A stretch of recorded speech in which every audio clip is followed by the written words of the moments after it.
and whatever else got landed on. I'm thinking transmission, cooler lines maybe. But I was going to replace those anyway, so they should be alright. Until I get it back up in the air, I won't be able to see any of the bottom side damage.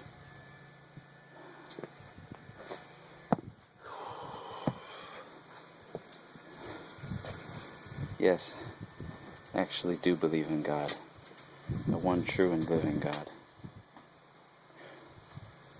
The Jehovah of the Old Testament is Jesus Christ of the New Testament. I don't believe in luck. Luck's too random. I don't believe in humans either. They fail regularly, as you can see.